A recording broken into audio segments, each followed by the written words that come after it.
Une question qu'on n'est plus capable d'entendre, c'est qu'est-ce qu'on mange pour souper? Nos enfants, ils se posent toujours, mais nous aussi. Mais avec un plan simple, on réduit les casse-têtes. Oui, alors aujourd'hui, on vous montre comment préparer un menu pour la semaine avec des astuces, des conseils en 5 minutes.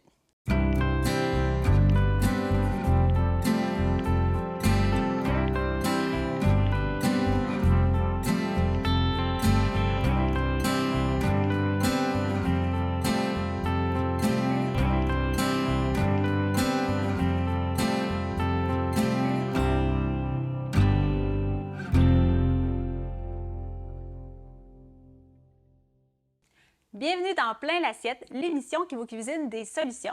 Ici, on vous aide avec des astuces, des conseils simples pour la cuisine. Moi, c'est Caroline. Et moi, c'est Mylène. On vous montre à utiliser des aliments qui sont dans votre frigo pour vous faire des choses simples. Oui, alors, Mylène, quelque chose de super important qui peut nous aider dans nos grosses semaines qu'on a, c'est de pouvoir planifier et faire un menu. Dans le fond, tu veux commencer par quoi? Par les bases ou? Bien, on pourrait peut-être commencer par savoir qu'est-ce que nous, on fait. Oui. En faisant, c'est super important, en fait, de faire la planification des menus, de l'épicerie et tout, dans le fond, pour avoir quelque chose de vraiment simple et pas de casse-tête pour quand on demande qu'est-ce qu'on mange, que tout soit déjà sur papier. La fameuse question. Fait que nous, chez moi, dans le fond, avec ma famille, on y va vraiment avec une feuille. Lorsqu'on va faire l'épicerie, on va regarder justement toutes nos bases qu'on va parler dans quelques minutes. On sort qu'est-ce qu'on a, qu'est-ce qu'on doit passer dans le frigo, peut-être les aliments qui sont surgelés qu'on doit passer plus rapidement.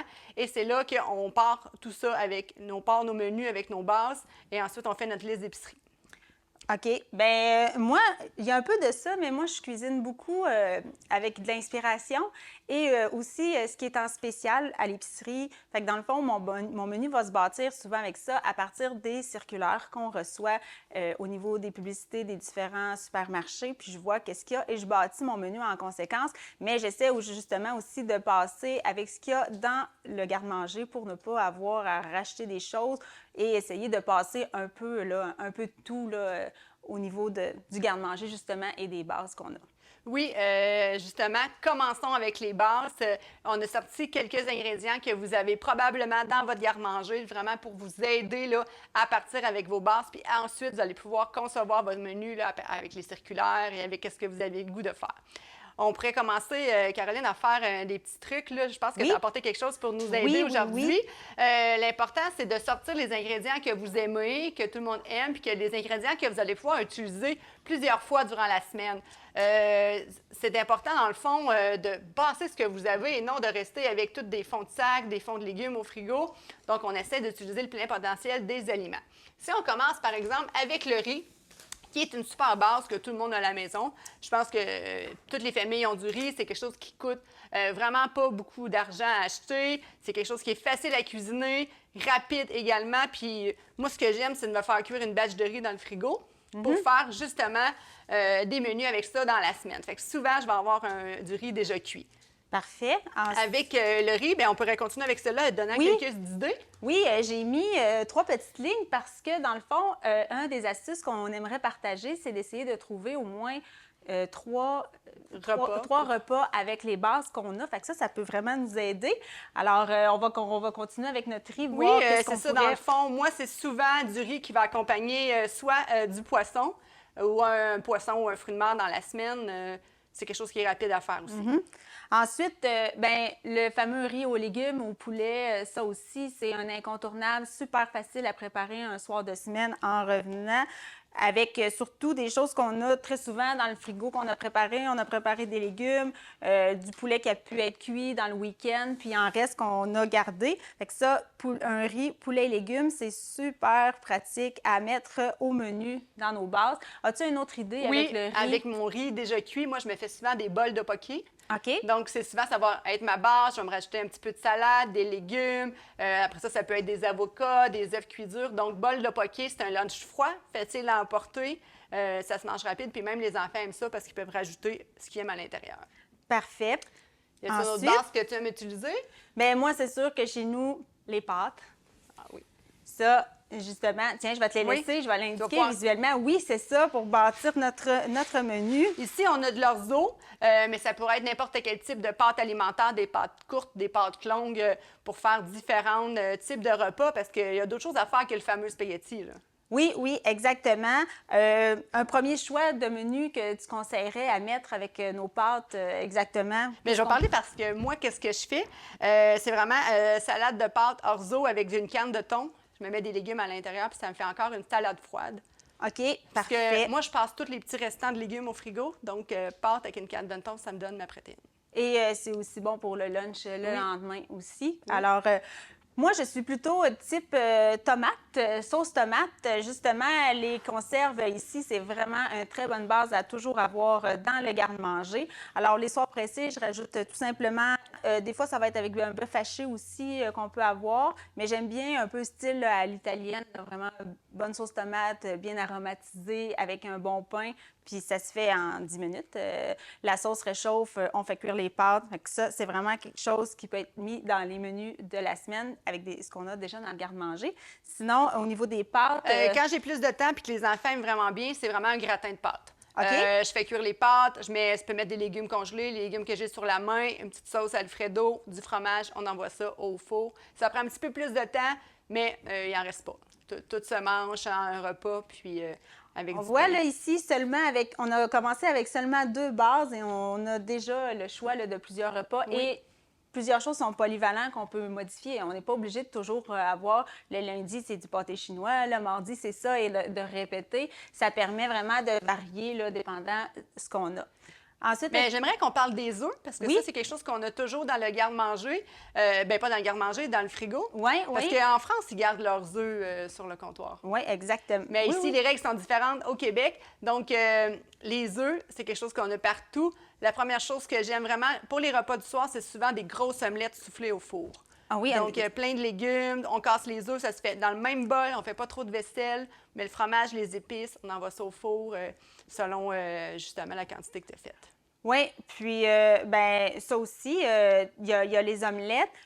Moi, j'aime aussi des fois les préparer. Je l'ai déjà fait avec des pâtes, on appelle ça frittata, ou même avec la patate, qui est un peu plus méditerranéen en Espagne, ces choses-là. Mais c'est très consistant comme repas. Des œufs, soit avec pommes de terre ou avec pâtes, de la crème, des légumes. Ça vient faire un repas vraiment complet. Puis, souvent, pour reprendre une publicité, des fois qu'on attendait de dire des œufs pour souper, c'est bizarre. Non, c'est toi qui es bizarre. Bien, effectivement, retirer ce préjugé-là. Les œufs, c'est pas fait seulement pour le déjeuner. C'est une protéine très abordable. Puis, vous pouvez vraiment vous en servir à tout moment de la journée et pas seulement dans le déjeuner du dimanche. Non, puis on parle de déjeuner, puis d'enlever l'esprit qu'on mange juste des œufs le matin. Bien, moi, des fois, je vais me faire un genre de club, mais au lieu de me mettre du poulet, je vais faire un œuf tourné avec du fromage, des tomates. Puis c'est parfait le soir. On n'a pas besoin de se casser la tête avec plein de casseroles et des choses qu'on doit laver par la suite. Parfait. Ensuite, qu'est-ce qu'on a ici qui pourrait aussi servir? Je vois qu'on a mis une canne avec des légumineuses. Oui. Fait que ça, c'est une autre base à avoir dans notre garde-manger. Ici, on a des pois chiches qu'on a ici. Belle base pour faire des repas. Il y a plusieurs choses qu'on peut faire avec ça. On peut juste le faire sauter également avec des légumes, avec nos pâtes. Ça peut nous faire aussi style ratatouille aussi, là, des légumes, des pâtes, un peu de pois chiches. Oui, moi, ce que j'aime beaucoup, c'est les chili express. Faire du chili avec les légumineuses, un peu de bœuf haché, c'est super rapide. J'ai toujours ça dans mon garde-manger pour pouvoir faire ma planification de menu là, de la semaine. Là. Puis, autre chose qu'on a vu dans des émissions précédentes, bien, de les utiliser en hummus. Hein. On peut Oui. se faire des sandwichs, des panini le soir. Vous avez souvent à la maison là, des grilles panini. On peut se rajouter du fromage à l'intérieur, des tranches de tomates.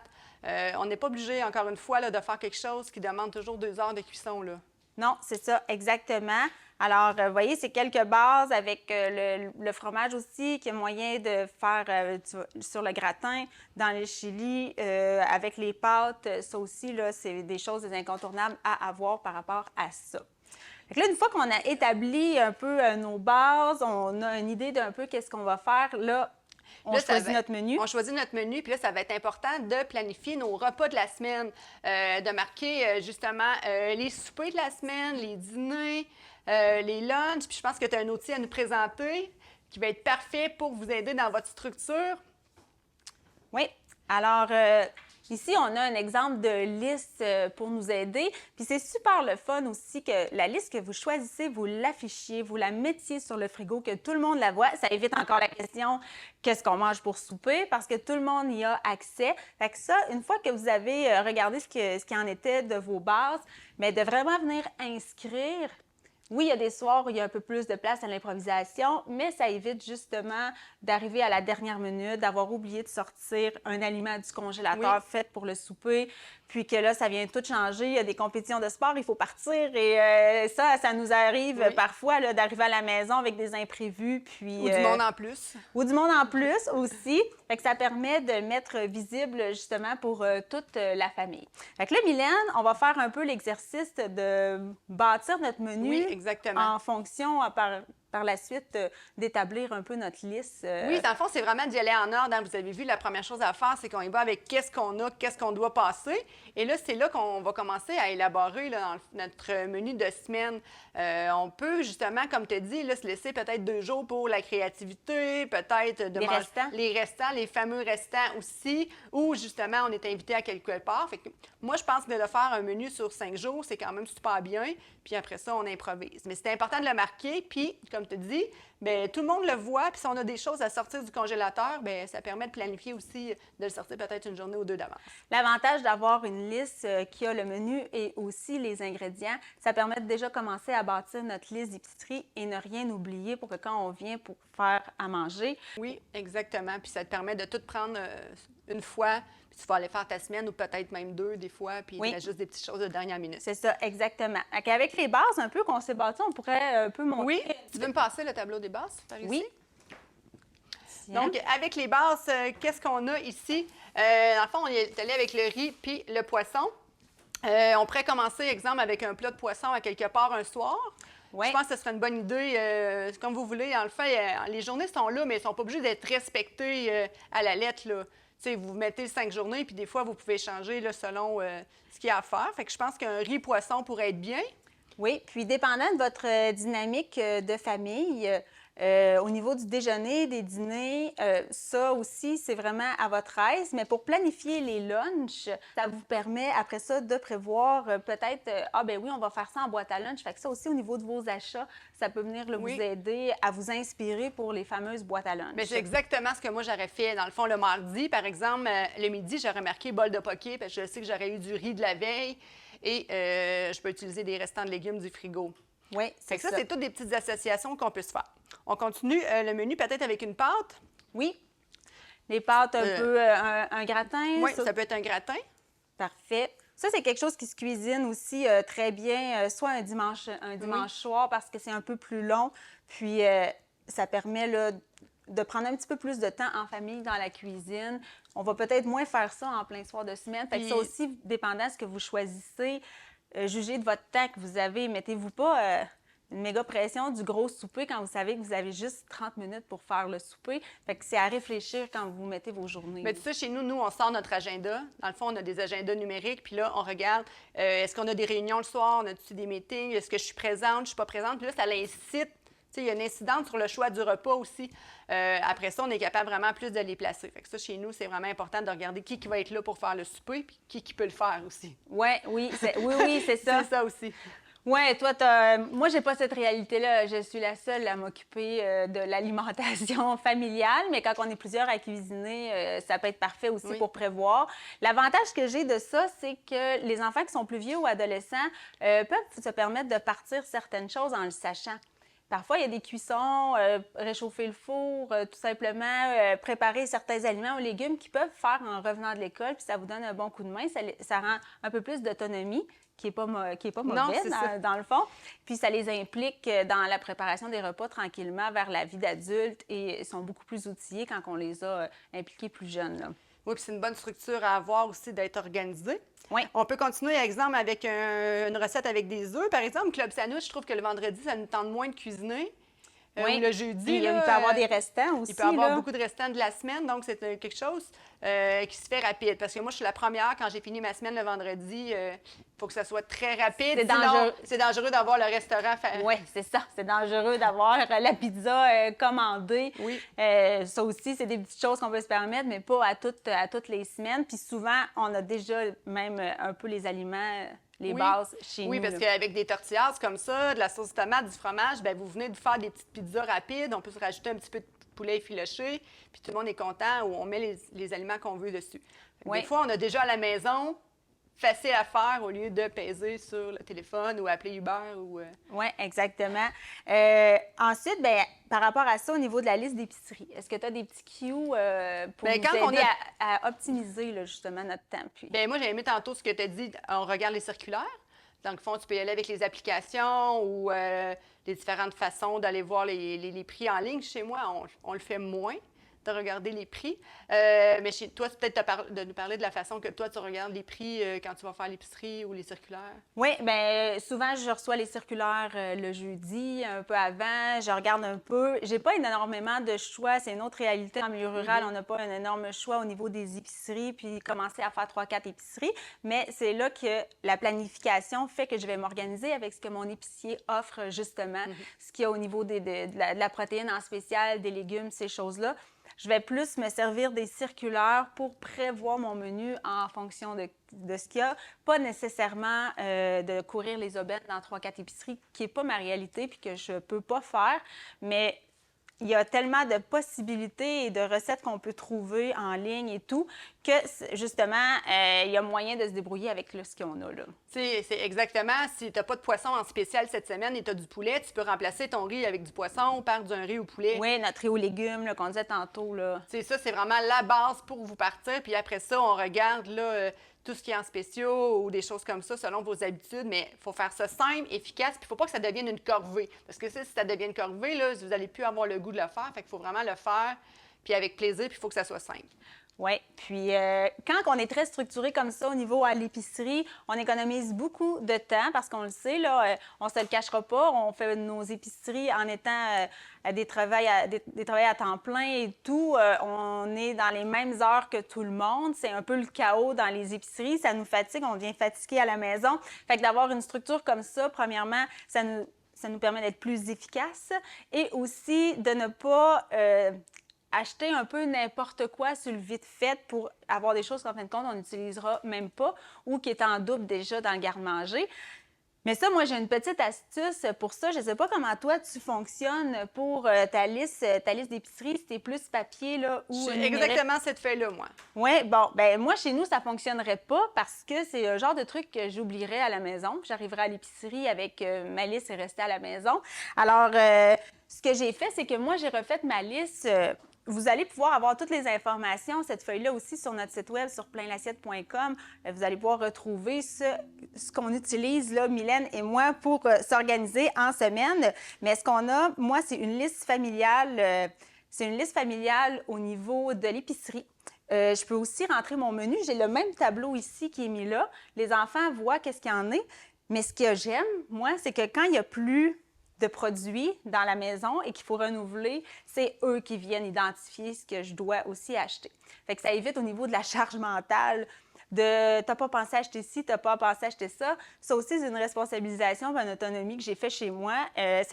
Le plus difficile, ça a été le conjoint, je pense, à convertir à ça, mais maintenant, il s'en sert. Même des fois, j'ai des surprises dans ma liste d'épicerie. Il y a des ajouts qui se font, là, mais moi, j'ai toujours le droit de veto sur la liste d'épicerie, ça, c'est sûr et certain. C'est pas parce que tu l'as écrit que je vais te l'acheter.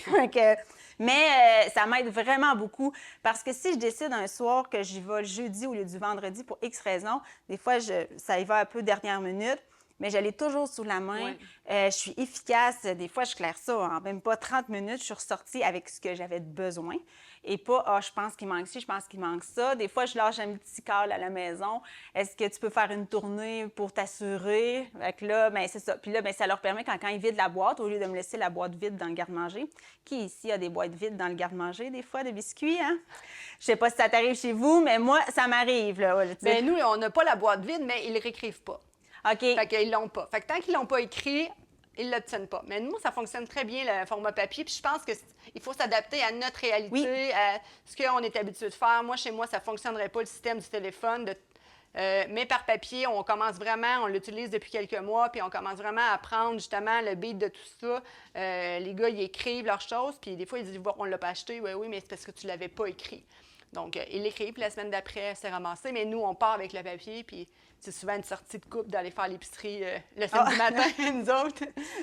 Ouais, non, ça, moi, souvent, je dois être efficace, c'est à la fin de ma semaine. Fait que c'est vraiment là, faire la planification, de m'indiquer à moi ce qui manque à la maison quand ils sont plus vieux. Là, on comprend que quand on a des enfants un peu plus jeunes, plus petits, bien, on doit nous-mêmes faire ça, mais c'est quelque chose que j'ai vite inculqué quand même très jeune, de conscientiser ça. Quand c'est possible de venir faire l'épicerie avec nous, ça aussi, ça leur permet de pouvoir un peu comprendre la dynamique. Et aussi, impliquez-les à faire ça, cette planification-là. Invitez-les, les enfants, à regarder dans le garde-manger, à sortir qu'est-ce qui est là, à s'interroger, à s'intéresser. Ça, maman, on pourrait faire ça avec quoi? Qu'est-ce qu'on va cuisiner? Ça va vraiment développer ce goût-là de cuisine maison.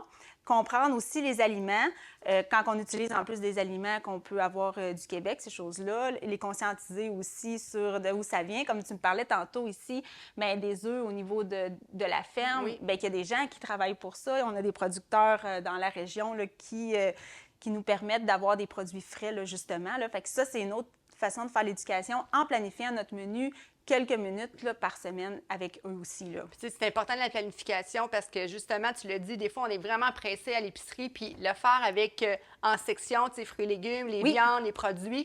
Puis on l'a quand même pensé, cet outil-là, en faisant le tour de l'épicerie et on ne revient pas sur nos pas. Ça a été vraiment longuement réfléchi, fait que ça t'évite d'aller dans les fameuses rangées du milieu où on retrouve tout dans le conto, là, principalement, pour faire tous nos repas de semaine. Oui, ça prouve qu'on est souvent rendu à l'épicerie quand on est rendu, qu'on a la séquence des aliments. Mais c'est ça, justement, c'est ce qui fait qu'on est efficace. On a un peu parlé tantôt, mais souvent, ce qu'on va se faire dire, la phrase qu'on a fait là, oui, mais la spontanéité, l'improvisation, vous en faites quoi? T'en penses quoi, toi, de ça? Bien, moi, je dis que c'est complètement faux parce qu'on garde notre créativité. On l'a vu, on a sorti des aliments, on travaille ensemble en famille à créer un menu et on se garde des journées pour justement la créativité, des journées qui sont flexibles, des journées où on peut interchanger les menus et on n'est pas obligé d'avoir un menu fixe béton qu'on doit écouter à la lettre. Oui. Tout doit être modulable et on peut interchanger des protéines dans la semaine ou carrément changer notre idée là, selon ce qu'on a sous la main. Oui, exactement. Alors maintenant, bien, on voudrait vous proposer un défi par rapport à ça parce qu'on aimerait ça voir, Mylène et moi, comment vous bâtissez votre menu. Dans le fond, on vous invite à aller sur la publication, sur la page Facebook de Masquinongé Média, la publication de Plein l'assiette de la semaine, et de venir nous mettre en photo en quoi ressemblent vos menus. Vous utilisez quoi comme outil? Vous pouvez mettre en commentaire un peu, justement pour inspirer peut-être des gens qui ne font pas encore cette pratique-là puis qui aimeraient l'ajouter à leur routine familiale. Fait que ça, dans le fond, vous, en même temps, si vous n'avez jamais bâti ce type de produit-là, de tableau-là, on vous invite à aller sur notre site web, plainlassiette.com, comme on disait tantôt, où vous allez retrouver les informations pour pouvoir avoir une base. Mais utilisez, vous avez vu, là, toutes les deux, on n'a pas la même façon de faire notre planification de la semaine. Alors, il y a vraiment de multiples façons de pouvoir le faire, puis c'est ça qu'on aimerait voir et que vous pouvez partager avec nous, là, justement, là. Fait que là, dans le fond, il y a encore des petites choses peut-être qui seraient à recompléter, là. Oui, mais on peut compléter le menu, mais avant, peut-être faire le petit résumé de ce qui est important de faire. Oui. Je trouve ça important. Première étape, c'est de sortir les ingrédients ou du moins regarder les ingrédients que vous avez au garde-manger, au congélateur, au frigo, les ingrédients que vous voulez passer en premier.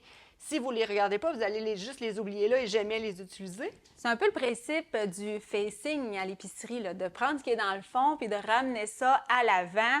Bien, c'est ce qu'il faut faire aussi avec nos produits pour pouvoir avoir une rotation et découvrir que, ah ben oui, j'avais ça, qu'est-ce que je vais faire avec ça cette semaine?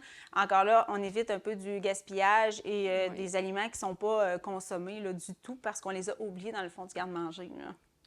On sort les bases. Ensuite, on l'a dit, on fait des petites idées repas là, on fait avec nos bases. Qu'est-ce qu'on peut faire? On peut mijoter ça en famille, faire participer les enfants, écrire toutes les idées sur un premier papier. Oui. Ensuite, ben, c'est de bâtir notre menu, justement, comme ici. On a mis tantôt là, quelques points, mais ce qui est vraiment important de faire ensemble, là, tantôt on a différencié, mais quand c'est écrit le gratin et qu'en fin de compte, on n'a plus de poulet, bien, faites votre liste d'épicerie en même temps. Au niveau des légumes ou le riz au poisson, c'est la même chose. On va avoir besoin d'avoir du poisson minimalement. C'est ça. Là, dans le fond, ça aussi, soyez flexible. Si vous voulez faire avec du saumon, vous pouvez, puis vous arrivez à l'épicerie qu'il n'y en a pas, bien, dans le fond, changez juste votre poitrine de l'aigle fin ou autre. Gardez-vous des possibilités. Là. Mais moi, des fois, je me fais des petits astérix là, à côté des ingrédients en bas. C'est des ingrédients que je peux moduler. Justement, s'il n'y a pas de poisson, bien, je sais que je peux, mettons, ou filet de porc. Des fois, je me mets juste une ligne ou je me mets un astérix, puis on sait qu'on peut moduler la protéine. Exactement. Prévoyez vos repas de la semaine, comme ici, une lasagne que vous pouvez faire en plus grosse portion pour en avoir aussi pour vos lunchs le lendemain. Ça, c'est le genre de planification aussi qu'on peut faire là, avec nos repas de la semaine. Là. Puis là, on n'a pas parlé des déjeuners, des collations, mais ça, c'est quand même quelque chose que vous devez prévoir. Peut-être voir avec toute la famille c'est quoi les déjeuners préférés et tout, puis s'assurer d'avoir les ingrédients de base, du pain, des céréales, du gruau, de l'avoine, des choses on peut utiliser peut-être toute la semaine. Oui, exactement. Alors, c'est un super bel outil à développer autant en famille que seul à la maison pour éviter le gaspillage et surtout être mieux organisé. Merci de nous avoir laissé entrer dans votre cuisine aujourd'hui. Et on vous dit à bientôt dans Plein l'assiette.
Salut tout le monde, ici Daniel Grenier pour vous parler des télévisions communautaires autonomes. 42 télévisions situées dans 15 régions administratives du Québec. Elles parlent des enjeux locaux et font rayonner les citoyens en leur donnant accès à un média accessible. Je la savais par cœur, celle-là.